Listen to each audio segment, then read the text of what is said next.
On this edition of Total OS today, I have a question for you.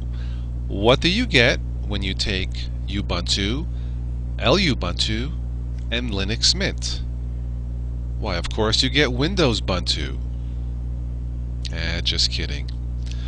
What you have is actually a brand new operating system called Peppermint OS.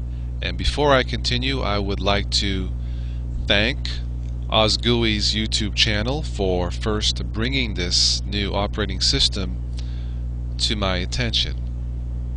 Okay, let's first take a look at the Peppermint OS About Peppermint website. And real quick, it requires a i386 or derivative processor, 256 megabytes of RAM, and if that's actually accurate, that's actually pretty low RAM. This is based on cloud technology or cloud applications. Cloud is basically just a fancy word for internet applications. And as I scroll down here, the default installed applications, you have Firefox, Dropbox, Xaly, Music Management, Prism, and it says here Peppermint OS, something a little bit different. It certainly is. I want to scroll down here, and I won't read the whole thing, but this caught my attention where it says a new philosophy. I'll just read the top two paragraphs only.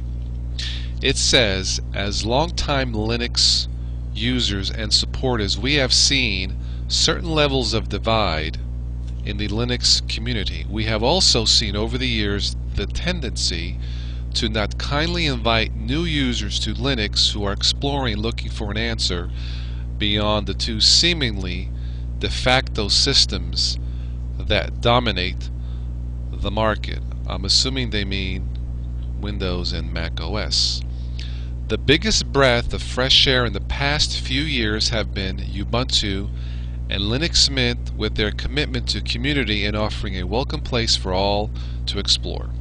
Okay, it also says the notion that in order to use, enjoy, and be proficient with Linux is that all you would need is uber geek hacking skills is completely false. And this is just the stigma surrounding Linux that needs to be erased once and for all with Peppermint. There isn't one person we have shown Peppermint OS to who hasn't understood how to operate it as a desktop environment by just putting it in front of them and turning it on. Let me say this, as a longtime Windows user, they are correct. Okay, let's get to the operating system itself. Okay, as you can see here, Peppermint OS is, well, basically based on the flavor of Mint. It uses red folders for its file system here.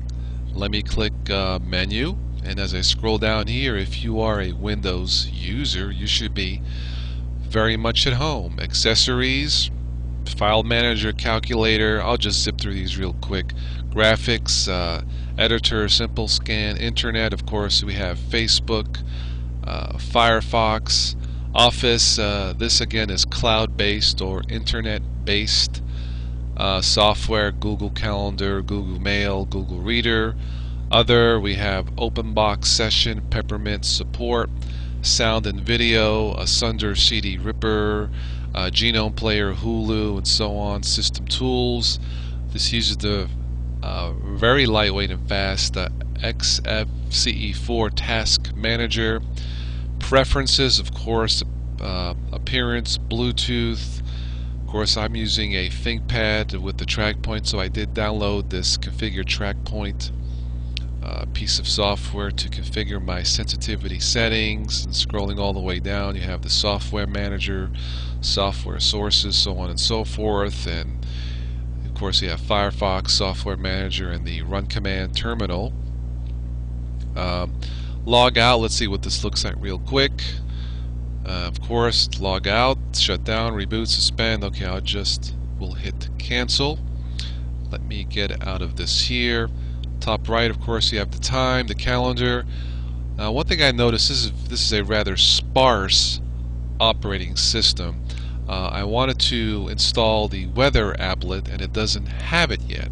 Also, as I right-click here and go to Desktop Preferences, Wallpaper, well, you get the choice of basically one.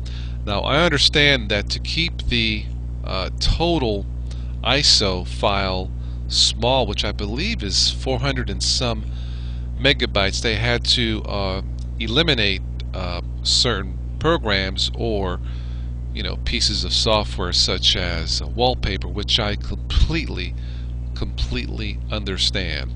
As I said before, this has the flavor of mint or peppermint. That's why you have the black and red screen here and the red folder.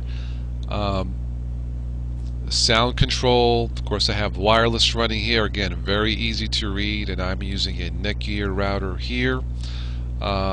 As I stated, you have the menu. Very easy to use. Let me say this. I installed the total installation time took approximately 12 minutes.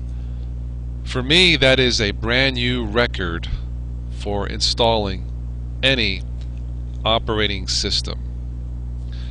Peppermint OS, and I downloaded, by the way, I did download the updates, so my update manager or my updates are up to date. I haven't tested everything yet, but from what I can see and running this for about 20 minutes or so before I started doing this screencast, Peppermint OS basically flies. Zippy, stable, very easy to use, and this is something I may just try installing this on my older ThinkPad, which actually has only 256 megabytes of RAM, and see what happens. So, on that note, if you are looking for a lightweight, new, stable, and zippy operating system, I would have to say that